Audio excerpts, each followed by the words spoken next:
Hər vaxtınız xeyir, əziz həmvətənlər, dəyərli dostlar. Sabah 28 may tarixində ölkəmizdə müstəqillik günü qeyd olunur. Təbii ki, Azərbaycan xalqının müstəqillik tarixi, dövlətçilik tarixi çox qədimlərə gedib çıxır, minilliklərə uzanır bu tarix.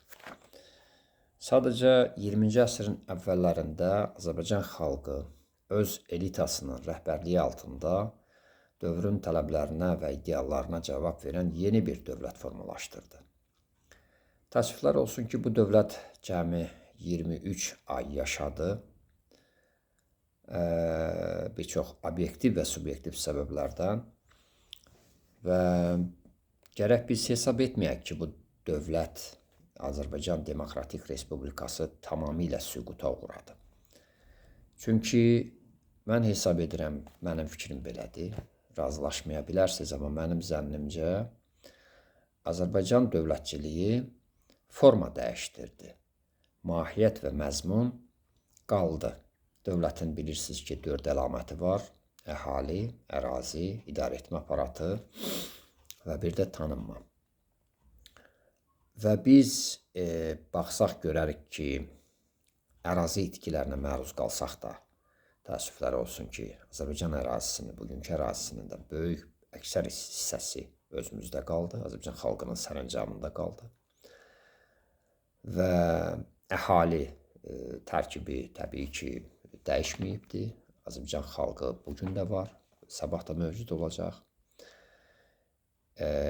İdarəetmə üsul metodları əksər etibarilə dəyişdi. Azərbaycanda da yarım müstəqil olsa da idarəetmə aparatı var idi. Bəli, biz tanıma əlamətini itirdik və müstəqil dövlət kimi Azərbaycan tanınmırdı. Amma dövlətin mahiyyət etibarilə dövlətə aid əlamətlərin ən azı 3-ü var idi o dövrdə. Amma gəlin real danışaq ki, 70 illik Sovet hakimiyyəti dövrü, o cümlədən xüsusilə də 91-93-cü illərin xaos, qarışıqlıq dövrü Azərbaycan dövlətçiliyini çox ağır sınaqlarla üz-üzə qoydu. Çox ağır sınaqlara məruz qaldı Azərbaycan dövlətçiliyi bu dövrlərdə.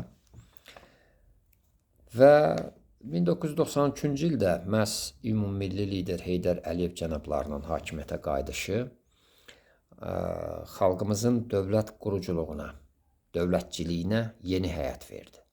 Bu bir tarixi reallıqdır və Heydər Əliyev son dərəcədə böyük tarixi şəxsiyyətdir. Mən bir sadə Azərbaycan vətəndaşı olaraq bunu vurğulamaq istəyirəm və narahat olmayın, hər hansı bir deyək, yaltaqlıq motivlərinlə etmirəm bunu. Səmimi fikirlərimi ifadə edirəm. Və 2020-ci ildən sonra Azərbaycanın ərazi bütövlüyünü bərqərar edən ordunun Ali Baş Komandanı möhtərəm prezidentimiz İlham Əliyev cənabları bu dövlətçiliyi yeni bir mərhələyə ucaltdı. Ərazi bütövlüyü tam bərpa olunmuş, bütün beynəlxalq hüquqla tanınan sərhədlərinə özü nəzarət edən, regionda və hətta dünyanın bir çox mötəbər məqamlarında hörmət olunan Azərbaycan dövlətçiliyi. Bu yeni mərhələnin qısa formada desək adı budur. Və məhz 2021-ci il deməli 15 oktyabr tarixində hörmətli prezidentimiz bir qanun imzalamışdır və bu qanun da Azərbaycanda 28 mayı müstəqillik günü kimi təsdiqləmişdir. Və sabah biz əslində 28 mayı müstəqillik gününü qeyd edəcəyik.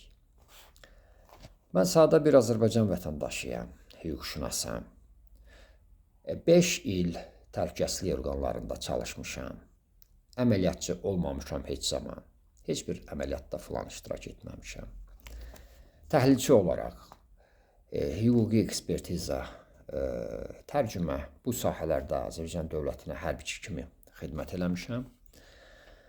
Ehtiyatda olan zabitəm və uzun illərdir ki də, artıq 15 ildən artıqdır ki, ali məktəblərdə pedaqoji fəaliyyətlə məşğulam. Bu dövlətçiliyin nə demək olduğunu, onun nə dərəcədə uca, müqəddəs, ülvi bir nemət olduğunu mən çox gözəl dərk eləyirəm. Və bu məqsədlə də hər bir Azərbaycanlının bayramını səmimi qəlbdən təbrik edirəm. 28 may bayramı.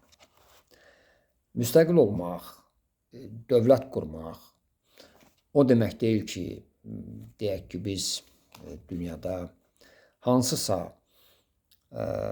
beynəlxalq hüquqa zidd olan iddialarla çıxış edəcəyik, kiməsə hücum eləyəcəyik və s. və əlaxır boş, deyək, tarixi iddialar səsləndirəcəyik. Xeyr, mən Azərbaycan dövlətinin yürütdüyü, həyata keçirdiyi siyasəti çox dəstəkləyirəm. Sadə bir insan olaraq, bu işlərdən başı çıxan bir vətəndaş olaraq və hesab edirəm ki, Azərbaycan dövləti çox tolerant, multikultural və praqmatik xarici siyasəti həyata keçirməkdədir. Və diqqətinizə çatdırmaq istəyirəm ki, Gəncə şəhərində məskunlaşan, müvəqqəti məskunlaşan keçmiş məcburi köçkün kimi hazırda mən Nizami torpağının ənənələrinə sadiq qalaraq sadə yaradıcı bir insan kimi Azərbaycan dövlətçiliyinə həsr etdiyim bir 2 hissədən ibarət poema üzərində işləyirəm. Sağlıq olsun, yaxın gələcəkdə bu poemanı xalqımızın nacizanə şəkildə bunu ifadə eləmək istəyirəm, diqqətinə çatdıracağam. Sizlərin tənqid süzgəcinizə təqdim edəcəm bu poemanı. Və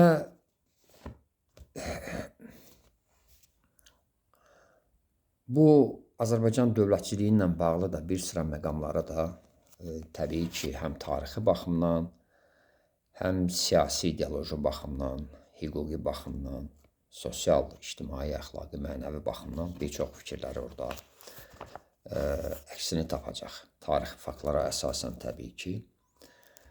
Və sonda əziz Azərbaycanlılar, harada yaşamağınızdan asılı olmayaraq, 10 illərdir ki, mən bu sosial şəbəkələr hələ təzə-təzə yaranandan sosial şəbəkələrdəyəm.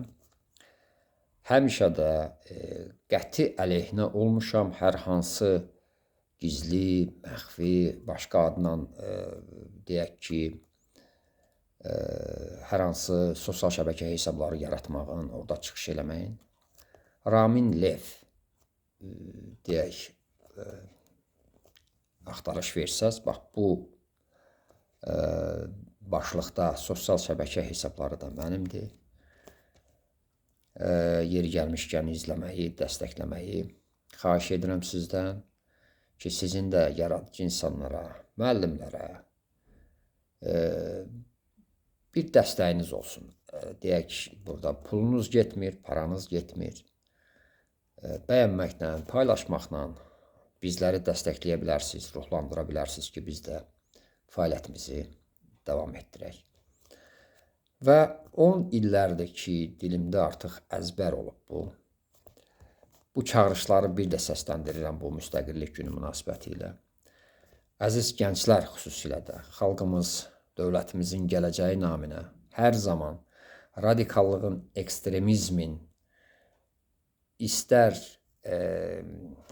hansı forma və məzmunda olursa olsun, bütün təhlükəli təzahür formalarından sizdən rica edirəm, uzaq olun. Azərbaycan dövlətçiliyi naminə öz üzərinizə düşən funksiyaları yerinə yetirin. Bayramınız bir daha mübarək, əziz həmvətənlər. Sağ olun.